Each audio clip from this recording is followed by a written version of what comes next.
معاویہ بن حیدہ رضی اللہ عنہ سے روایت ہے کہ انہوں نے رسول اللہ صلی اللہ علیہ وسلم کو اللہ تعالیٰ کے قول کنتم خیر امۃ اخرجت للناس کی تفسیر کرتے ہوئے سنا، تم 70 امتوں کا تتمہ اور تکملہ ہو، تم اللہ کے نزدیک ان سب سے بہتر اور سب سے زیادہ باعزت ہو۔ جامع ترمذی حدیث نمبر 3001، یہ حدیث حسن ہے۔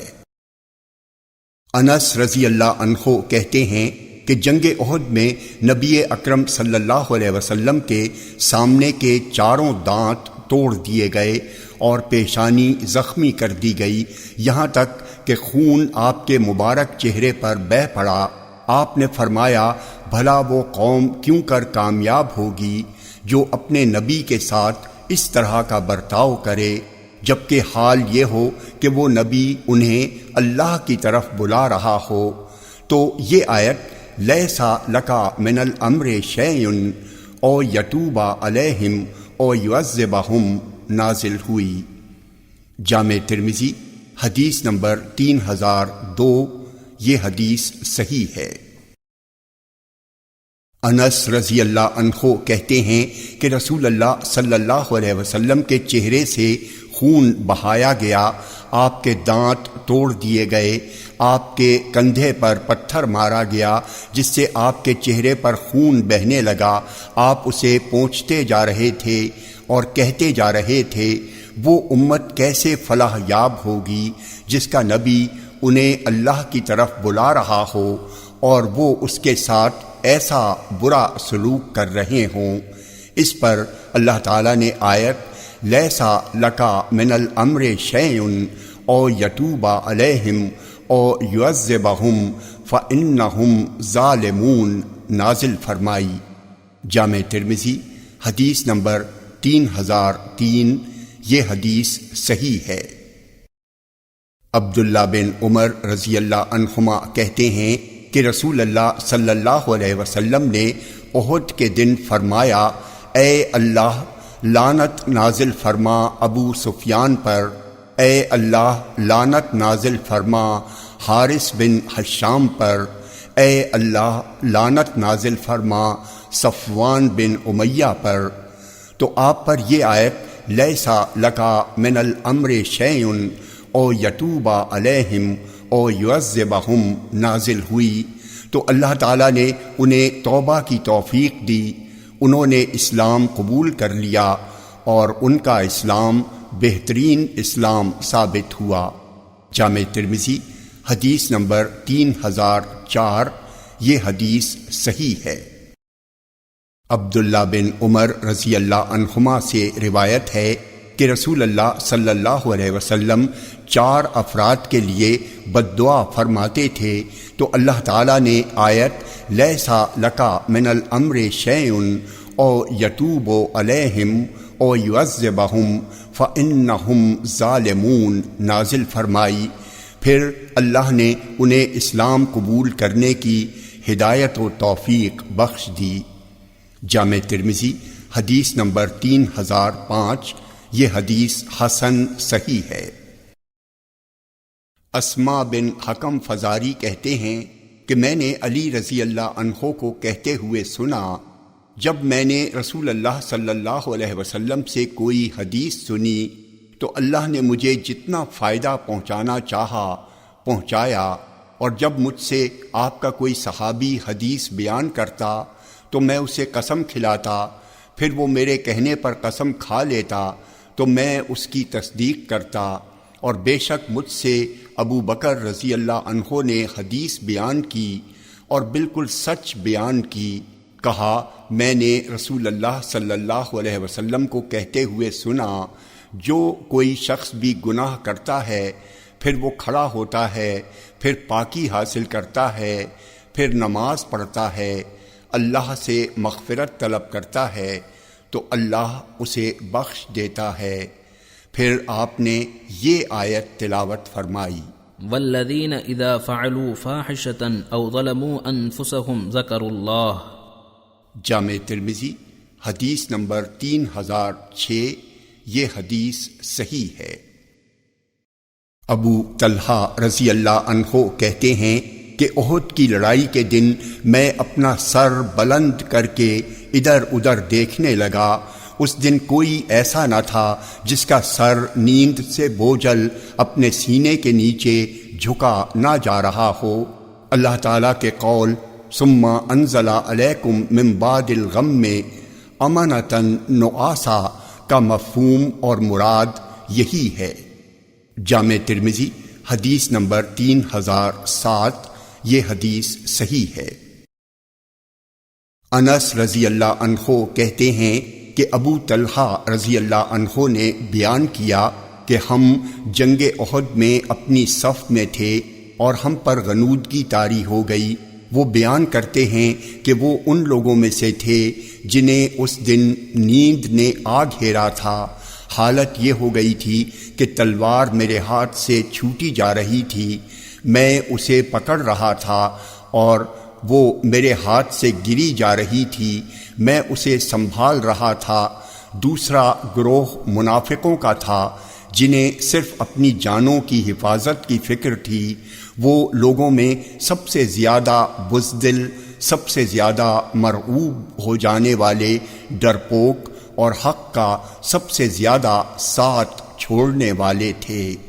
جامع ترمذی حدیث نمبر 3008، یہ حدیث صحیح ہے۔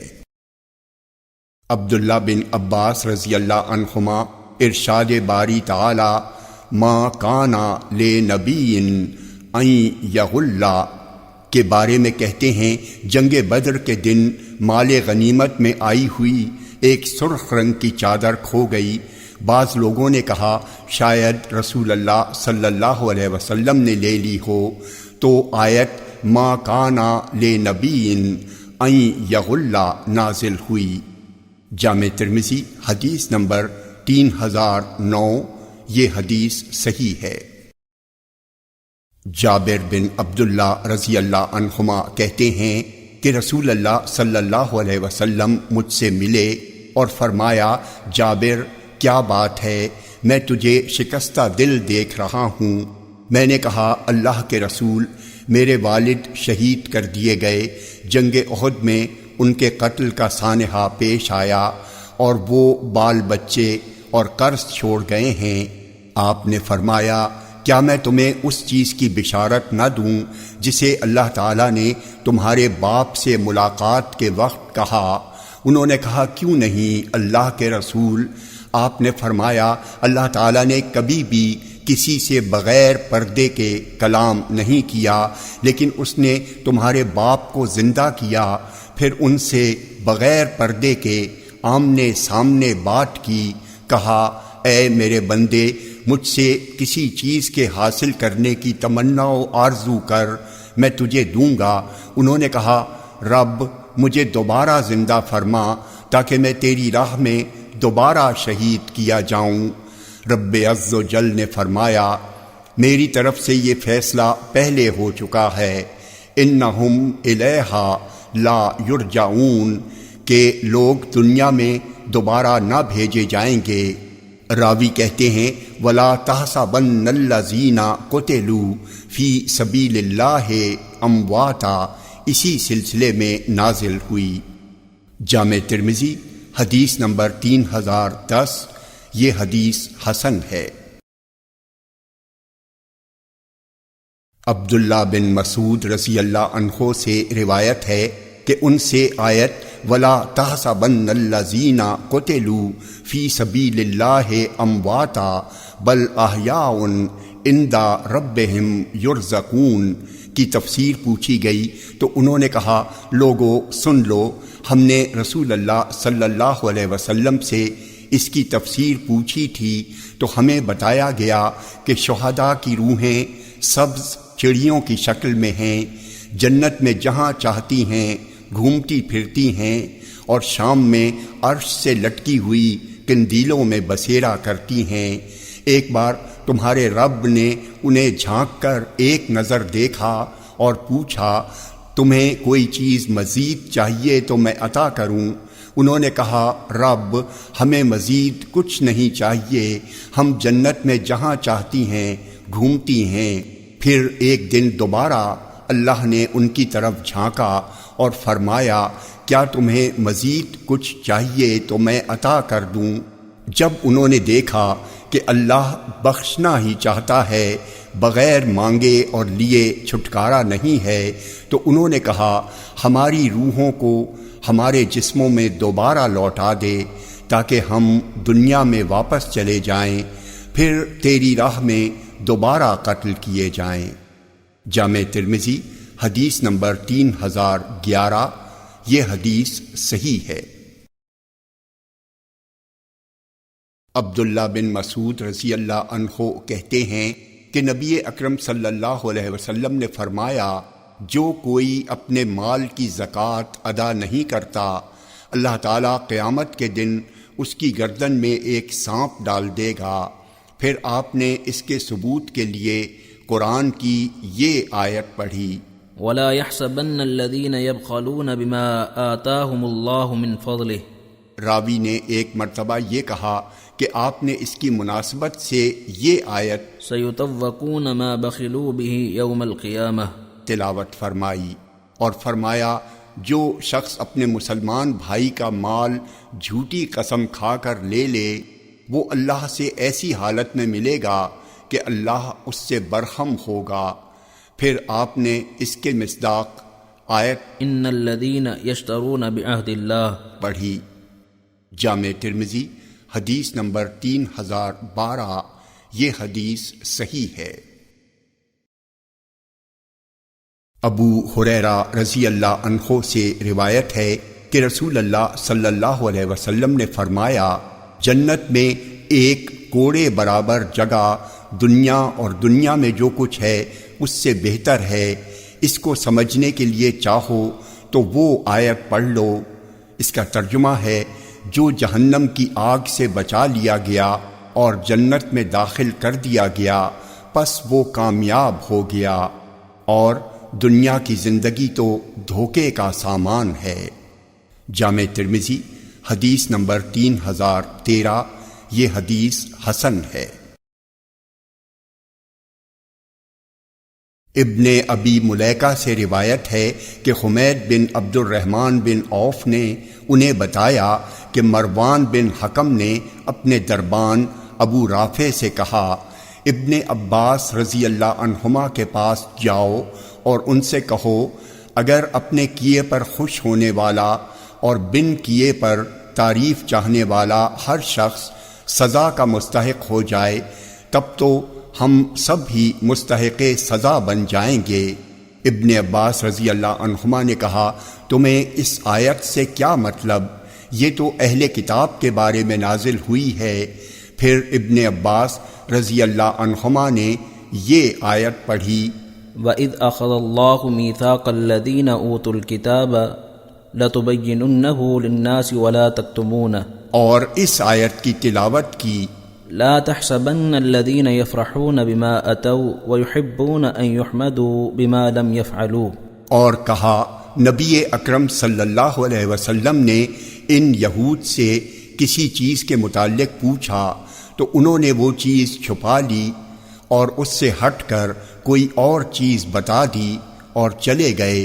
پھر آپ پر یہ ظاہر کیا کہ آپ نے ان سے جو کچھ پوچھا تھا اس کے متعلق انہوں نے بتا دیا ہے اور آپ سے اس کی تعریف سننی چاہیے، اور انہوں نے اپنی کتاب سے چھپا کر آپ کو جو جواب دیا اور آپ نے انہیں جو مخاطب کر لیا اس پر خوش ہوئے۔ جامع ترمذی حدیث نمبر 3014۔ یہ حدیث صحیح ہے۔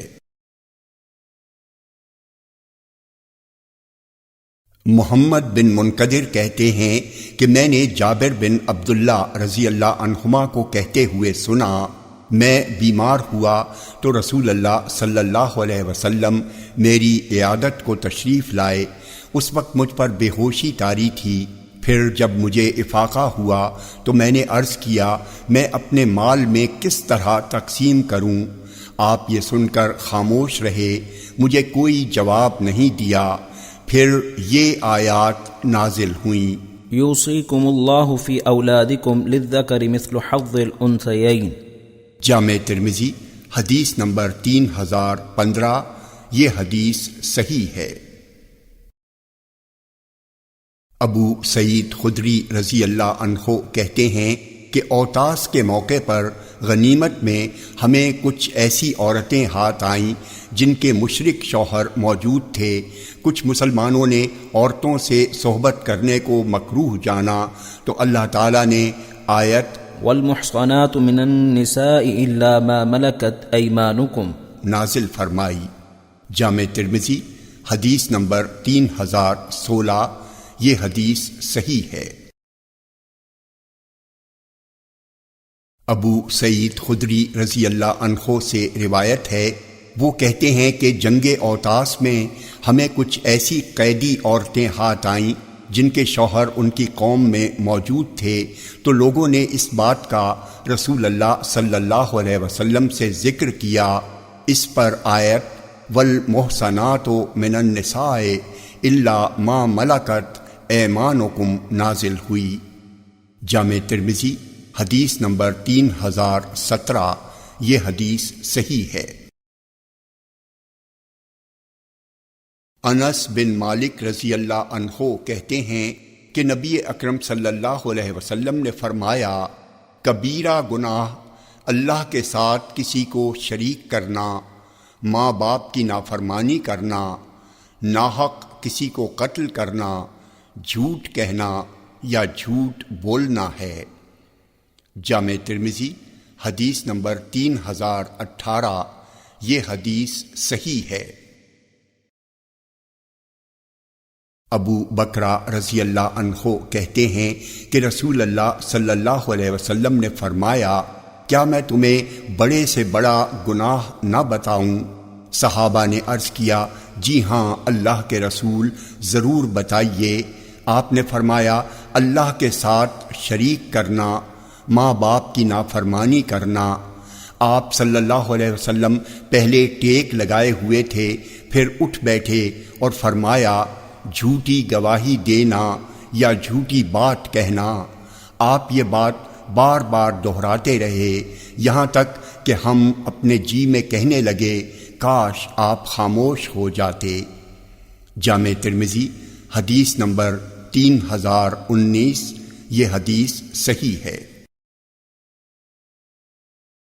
عبداللہ بن انیس جوہنی رضی اللہ عنہ کہتے ہیں کہ رسول اللہ صلی اللہ علیہ وسلم نے فرمایا، بڑے گناہوں میں سب سے بڑے گناہ یہ ہیں، اللہ تعالیٰ کے ساتھ شرک کرنا، ماں باپ کی نافرمانی کرنا، جھوٹی قسم کھانا۔ تو جس کسی نے بھی ایسی قسم کھائی جس پر وہ مجبور کر دیا گیا اور اسی پر فیصلے کا انحصار ہے، پھر اس نے اس میں مچھر کے پر کے برابر جھوٹ شامل کر دیا، تو اس کے دل میں ایک کالا نقطہ ڈال دیا جائے گا جو قیامت تک قائم اور باقی رہے گا۔ جامع ترمذی حدیث نمبر 3020، یہ حدیث حسن ہے۔ عبداللہ بن عمر رضی اللہ عنہما سے روایت ہے کہ نبی اکرم صلی اللہ علیہ وسلم نے فرمایا، کبائر یہ ہیں، اللہ کے ساتھ شریک کرنا، ماں باپ کی نافرمانی کرنا، یا کہا جھوٹی قسم کھانا۔ جامع ترمذی حدیث نمبر 3021، یہ حدیث صحیح ہے۔ ام المومنین ام سلمہ رضی اللہ عنہا کہتی ہیں کہ مرد جنگ کرتے ہیں، عورتیں جنگ نہیں کرتی۔ ہم عورتوں کو آدھی میراث ملتی ہے، یعنی مرد کے حصے کا آدھا، تو اللہ تعالیٰ نے آیت وَلَا تَتَمَنَّوْا مَا فَضَّلَ اللَّهُ بِهِ بَعْضَكُمْ عَلَى بَعْضٍ نازل فرمائی۔ مجاہد کہتے ہیں انہی کے بارے میں آیت ان المسلمین والمسلمات بھی نازل ہوئی ہے۔ ام سلمہ پہلی مسافرہ ہیں جو ہجرت کر کے مدینہ آئیں۔ جامع ترمذی حدیث نمبر 3022، یہ حدیث صحیح ہے۔ ام المومنین ام سلمہ رضی اللہ عنہا کہتی ہیں کہ اللہ کے رسول، میں عورتوں کی ہجرت کا ذکر کلام پاک میں نہیں سنتی تو اللہ تعالیٰ نے یہ آیت نازل فرمائی، انی لا اضیع عمل عامل منکم من ذکر او انثى بعضکم من بعض۔ جامع ترمذی حدیث نمبر 3023۔ یہ حدیث صحیح ہے۔ عبداللہ بن مسعود رضی اللہ عنہ کہتے ہیں کہ نبی اکرم صلی اللہ علیہ وسلم منبر پر تشریف فرما تھے۔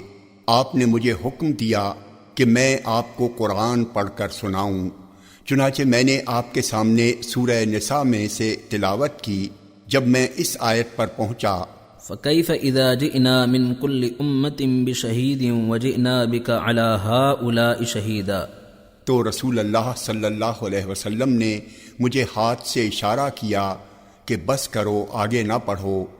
میں نے نظر اٹھا کر دیکھا تو آپ کی دونوں آنکھیں آنسو بہا رہی تھیں۔ جامع ترمذی حدیث نمبر 3024۔ یہ حدیث صحیح ہے۔ عبداللہ بن مسعود رضی اللہ عنہ کہتے ہیں کہ مجھ سے رسول اللہ صلی اللہ علیہ وسلم نے فرمایا، مجھے قرآن پڑھ کر سناؤ۔ میں نے کہا، اللہ کے رسول، میں آپ کے سامنے قرآن پڑھوں؟ قرآن تو آپ ہی پر نازل ہوا ہے۔ آپ نے فرمایا، اپنے سے ہٹ کر دوسرے سے سننا چاہتا ہوں۔ تو میں نے سورہ نساء پڑھی۔ جب میں آیت وجئنا بکا علی ہؤلاء شہیدا پر پہنچا تو میں نے دیکھا کہ آپ کی دونوں آنکھیں آنسو بہا رہی تھیں۔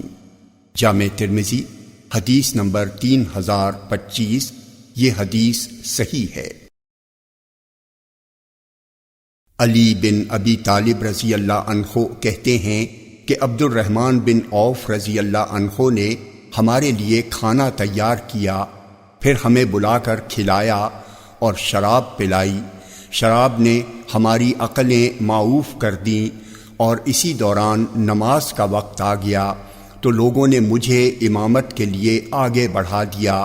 میں نے پڑھا، قل یا ایھا الکافرون لا اعبد ما تعبدون ونحن نعبد ما تعبدون۔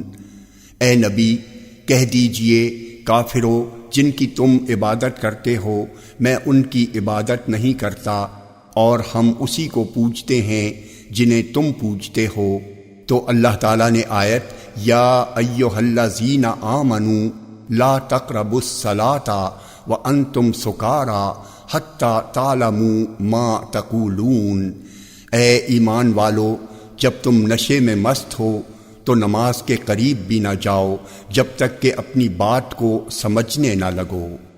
جامع ترمذی حدیث نمبر 3026۔ یہ حدیث صحیح ہے۔ عبداللہ بن زبیر رضی اللہ عنہ سے روایت ہے کہ ایک انصاری نے ان کے والد زبیر بن عوام رضی اللہ عنہ سے حرہ کی نالی کے معاملے میں، جس سے لوگ کھجور کے باغات کی سینچائی کرتے تھے، جھگڑا کیا۔ انصاری نے زبیر رضی اللہ عنہ سے کہا کہ پانی کو بہنے دو تاکہ میرے کھیت میں چلا جائے۔ زبیر نے انکار کیا۔ پھر وہ لوگ اس جھگڑے کو لے کر آپ صلی اللہ علیہ وسلم کے پاس پہنچے تو رسول اللہ صلی اللہ علیہ وسلم نے زبیر سے کہا، زبیر، تم اپنا کھیت سینچ کر پانی پڑوسی کے کھیت میں جانے دو۔ یہ سن کر انصاری غصہ ہو گیا۔ اس نے کہا، اللہ کے رسول، آپ نے یہ بات اس لیے کہی ہے کہ وہ یعنی زبیر آپ کے پھوپھی کے بیٹے ہیں۔ یہ سن کر آپ کے چہرے کا رنگ بدل گیا۔ آپ نے کہا، زبیر، اپنا کھیت سینچ لو اور پانی اتنا بھر لو کہ منڈیروں تک پہنچ جائے۔ زبیر کہتے ہیں، قسم اللہ کی، میں گمان کرتا ہوں کہ آیت فلا وربک لا یؤمنون حتی یحکموک فیما شجر بینہم، سو قسم ہے تیرے رب کی، یہ مومن نہیں ہو سکتے جب تک کہ تمام آپس کے اختلاف میں آپ کو حاکم نہ مان لیں۔ اسی مقدمے کے سلسلے میں نازل ہوئی ہے۔ جامع ترمذی حدیث نمبر 3027، یہ حدیث صحیح ہے۔ عبداللہ بن یزید رضی اللہ عنہ سے روایت ہے کہ زید بن ثابت رضی اللہ عنہ آیت فما لکم فی المنافقین فئتین کی تفسیر کے سلسلے میں کہتے ہیں، احد کی لڑائی کے دن رسول اللہ صلی اللہ علیہ وسلم کے کچھ ساتھی یعنی منافق میدان جنگ سے لوٹ آئے تو لوگ ان کے سلسلے میں 2 گروہوں میں بٹ گئے۔ ایک گروہ نے کہا انہیں قتل کر دو، دوسرے فریق نے کہا نہیں قتل نہ کرو، تو یہ آیت فما لکم فی المنافقین فئتین نازل ہوئی، اور آپ نے فرمایا مدینہ پاکیزہ شہر ہے، یہ ناپاکی و گندگی کو انشاءاللہ ایسے دور کر دے گا جیسے آگ لوہے کے میل و زنگ کو دور کر دیتی ہے، یہ منافق یہاں رہ نہ سکیں گے۔ جامع ترمذی حدیث نمبر 3028، یہ حدیث صحیح ہے۔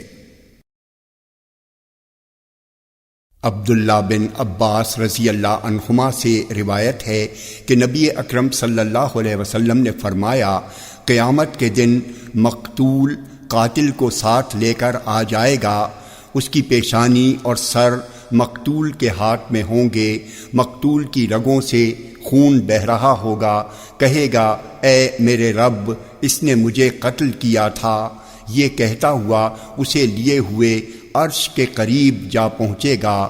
راوی کہتے ہیں لوگوں نے ابن عباس رضی اللہ عنہما سے توبہ کا ذکر کیا تو انہوں نے یہ آیت وَمَن يَقْتُلْ مُؤْمِنًا مُتَعَمِّدًا فَجَزَاؤُهُ جَهَنَّمُ تلاوت کی اور کہا کہ یہ آیت نہ منسوخ ہوئی ہے اور نہ ہی تبدیل، تو پھر اس کی توبہ کیوں کر قبول ہوگی۔ جامع ترمذی حدیث نمبر 3029، یہ حدیث صحیح ہے۔ عبداللہ بن عباس رضی اللہ عنہما کہتے ہیں کہ بنو سلیم کا ایک آدمی صحابہ کی ایک جماعت کے پاس سے گزرا، اس کے ساتھ اس کی بکریاں بھی تھیں، اس نے ان لوگوں کو سلام کیا، ان لوگوں نے کہا اس نے تم لوگوں کی پناہ لینے کے لیے تمہیں سلام کیا ہے، پھر ان لوگوں نے بڑھ کر اسے قتل کر دیا، اس کی بکریاں اپنے قبضے میں لے لیں اور انہیں لے کر رسول اللہ صلی اللہ علیہ وسلم کے پاس آئے۔ اس وقت اللہ تعالیٰ نے یہ آیت نازل فرمائی یا ایہا الذین آمنوا اذا ضربتم فی سبیل اللہ فتبینوا ولا تقولوا لمن القا الیکم السلام لست مؤمنا۔ اے ایمان والو، جب تم اللہ کی راہ میں جا رہے ہو تو تحقیق کر لیا کرو، اور جو تم سے سلام کرے تم اسے یہ نہ کہہ دو کہ تو ایمان والا نہیں۔ جامع ترمذی حدیث نمبر 3030، یہ حدیث صحیح ہے۔ برا بن عازب رضی اللہ عنہما کہتے ہیں کہ جب آیت لا یستوی القاعدون من المومنین اپنی جانوں اور مالوں سے اللہ کی راہ میں جہاد کرنے والے مومن اور بیٹھے رہ جانے والے مومن برابر نہیں نازل ہوئی تو عمر بن ام مکتوم نبی اکرم صلی اللہ علیہ وسلم کے پاس آئے، وہ نابینا تھے، انہوں نے کہا اللہ کے رسول آپ مجھے کیا حکم فرماتے ہیں، میں تو اندھا ہوں، تو اللہ تعالیٰ نے آیت غیر اول الضرر نازل فرمائی، یعنی مریض اور معذور لوگوں کو چھوڑ کر۔ نبی اکرم صلی اللہ علیہ وسلم نے فرمایا میرے پاس شانے کی ہڈی اور دوات لے آؤ، یا یہ کہا تختی اور دوات لے آؤ کہ میں لکھا کر دے دوں کہ تم معذور لوگوں میں سے ہو۔ جامع ترمذی حدیث نمبر 3031، یہ حدیث صحیح ہے۔ عبداللہ بن عباس رضی اللہ عنہما آیت لا یستوی القاعدون من المومنین غیر اولی الضرر کی تفسیر میں کہتے ہیں جب جنگ بدر کا موقع آیا تو اس موقع پر یہ آیت جنگ بدر میں شریک ہونے والے اور نہ شریک ہونے والے مسلمانوں کے متعلق نازل ہوئی تو عبداللہ بن جہش اور ابن ام مکتوم رضی اللہ عنہما دونوں نے کہا، اللہ کے رسول، ہم دونوں اندھے ہیں، کیا ہمارے لیے رخصت ہے کہ ہم جہاد میں نہ جائیں؟ تو آیت لا یستوی القاعدون من المؤمنین غیر اولی الضرر نازل ہوئی، اور اللہ تعالیٰ نے مجاہدین کو بیٹھے رہنے والوں پر ایک درجہ فضیلت دی ہے۔ ان بیٹھ رہنے والوں سے مراد اس آیت میں غیر معذور لوگ ہیں، باقی رہے معذور لوگ تو وہ مجاہدین کے برابر ہیں۔ اللہ نے مجاہدین کو بیٹھ رہنے والوں پر اجر عظیم کے ذریعے فضیلت دی ہے، اور بیٹھ رہنے والے مومنین پر اپنی جانب سے ان کے درجے بڑھا کر فضیلت دی ہے، اور یہ بیٹھ رہنے والے مومنین وہ ہیں جو بیمار و معذور نہیں ہیں۔ جامع ترمذی حدیث نمبر 3032، یہ حدیث صحیح ہے۔ سہل بن سعد رضی اللہ عنہ کہتے ہیں کہ میں نے مروان بن حکم کو مسجد میں بیٹھا ہوا دیکھا تو میں بھی آگے بڑھ کر ان کے پہلو میں جا بیٹھا۔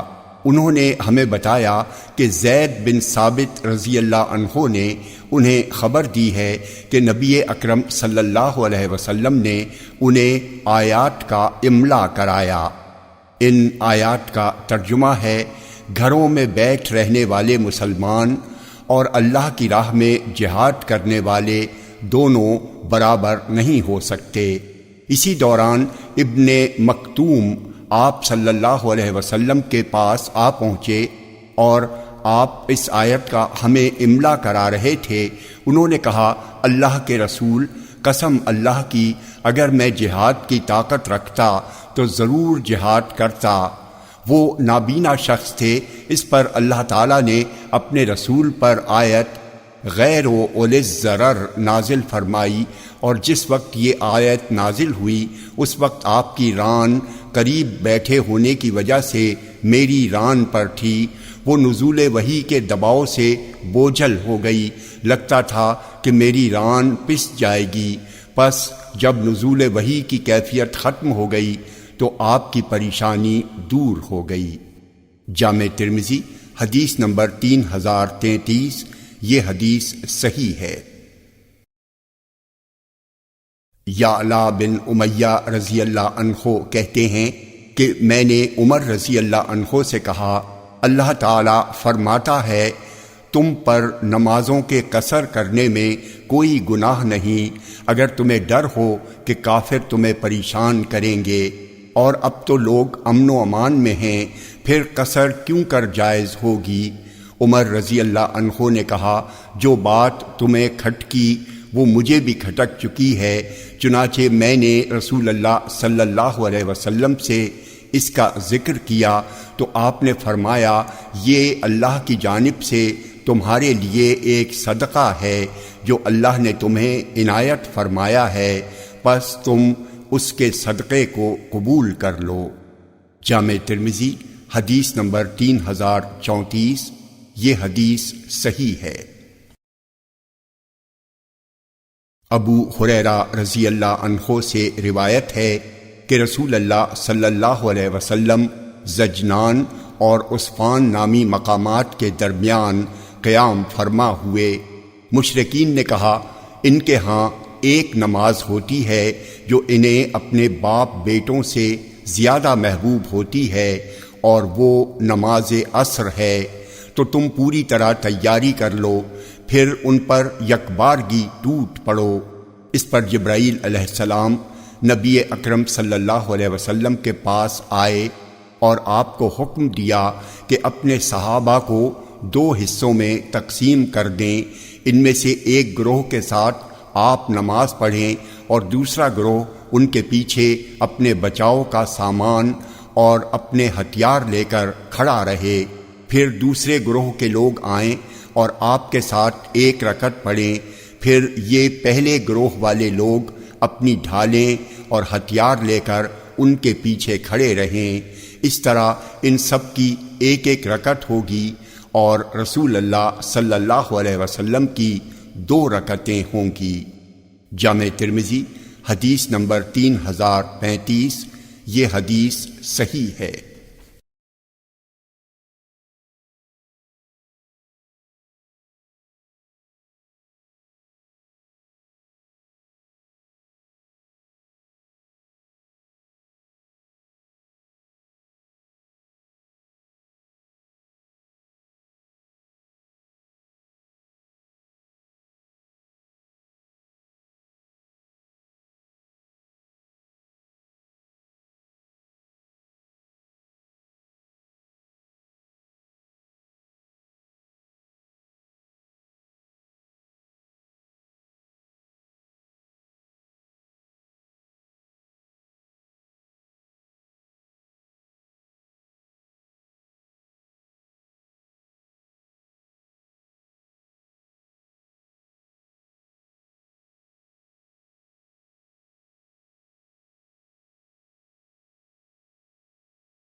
ابو ہریرہ رضی اللہ عنہ کہتے ہیں، جب آیت من یعمل سوءا یجزا بہ نازل ہوئی، جس کا ترجمہ ہے جو کوئی برائی کرے گا ضرور اس کا بدلہ پائے گا، تو یہ بات مسلمانوں پر بڑی گراں گزری۔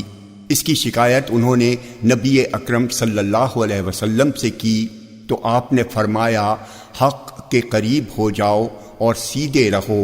مومن کو جو بھی مصیبت پہنچتی ہے اس میں اس کے گناہوں کا کفارہ ہوتا ہے، یہاں تک کہ آدمی کو کوئی کانٹا چبھ جائے یا اسے کوئی مصیبت پہنچ جائے تو اس کے سبب سے بھی اس کے گناہ جھڑ جاتے ہیں۔ جامع ترمذی حدیث نمبر 3038۔ یہ حدیث صحیح ہے۔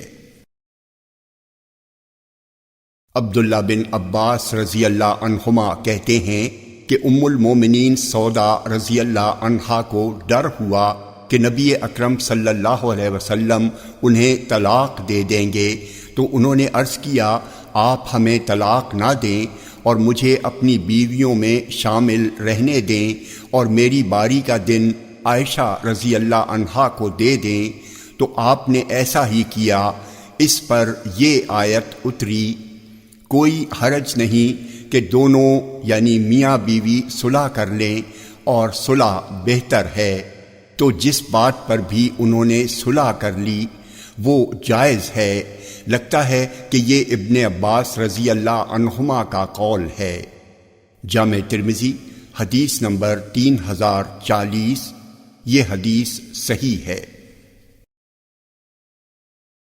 برا بن عازب رضی اللہ عنہما سے روایت ہے کہ آخری آیت جو نازل ہوئی یا آخری چیز جو نازل کی گئی ہے وہ یہ آیت ہے، یستفتونک قل اللہ یفتیکم فی الکلالہ۔ جامع ترمذی حدیث نمبر 3041۔ یہ حدیث صحیح ہے۔ برا بن عازب رضی اللہ عنہما سے روایت ہے کہ ایک شخص نے رسول اللہ صلی اللہ علیہ وسلم کے پاس آ کر کہا، اللہ کے رسول، اس آیت کی تفسیر کیا ہے؟ یستفتونک قل اللہ یفتیکم فی الکلالہ۔ نبی اکرم صلی اللہ علیہ وسلم نے فرمایا، اس کے سلسلے میں تو تمہارے لیے آیت سیف کافی ہوگی۔ جامع ترمذی حدیث نمبر 3042۔ یہ حدیث صحیح ہے۔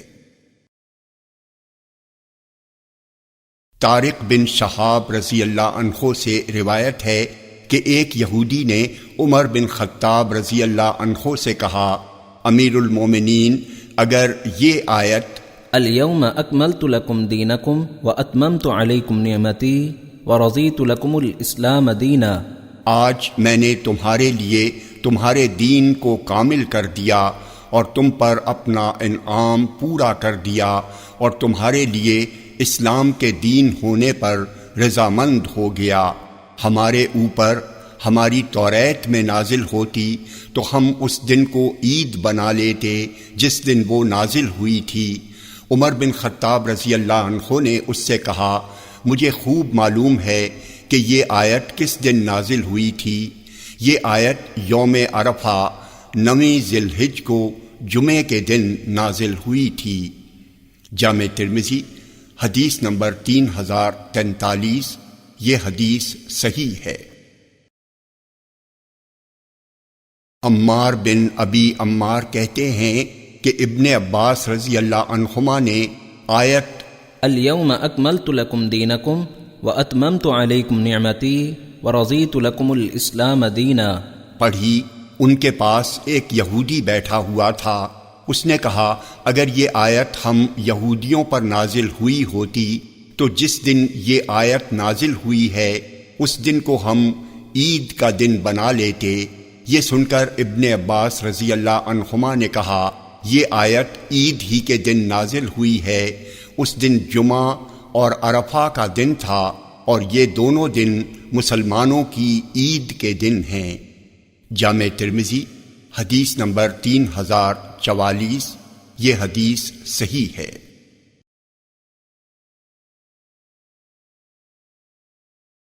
ابو ہریرہ رضی اللہ عنہ کہتے ہیں کہ رسول اللہ صلی اللہ علیہ وسلم نے فرمایا، اللہ تعالیٰ کا داہنا ہاتھ بھرا ہوتا ہے، کبھی خالی نہیں ہوتا، بخشش و عطا کرتا رہتا ہے، رات و دن لٹانے اور اس کے دیتے رہنے سے بھی کمی نہیں ہوتی۔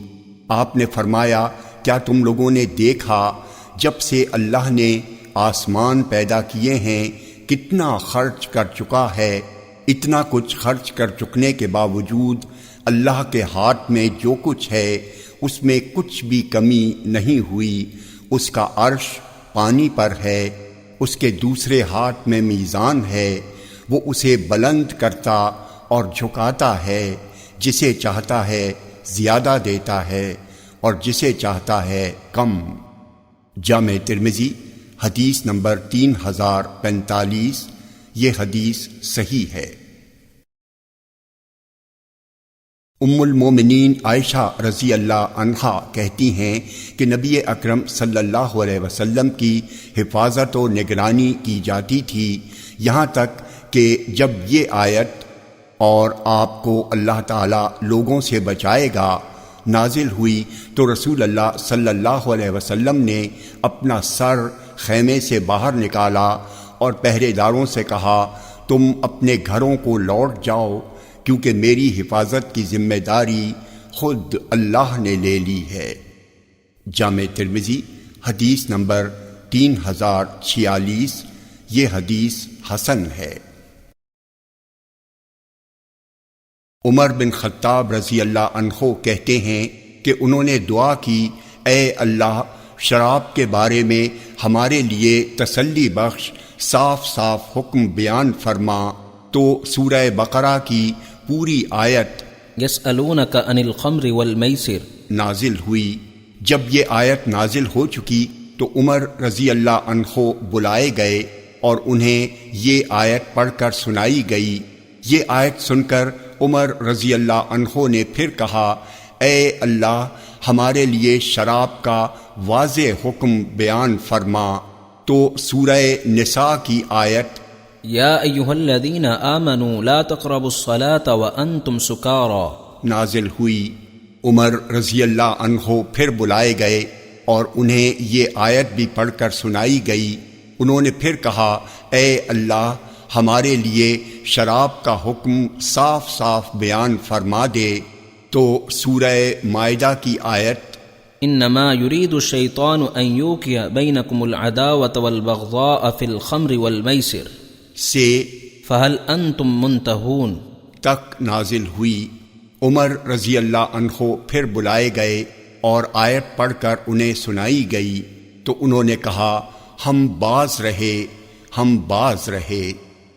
جامع ترمذی حدیث نمبر 3049، یہ حدیث صحیح ہے۔ برا بن عازب رضی اللہ عنہما کہتے ہیں کہ شراب کے حرام ہونے سے پہلے نبی اکرم صلی اللہ علیہ وسلم کے کچھ صحابہ انتقال فرما گئے۔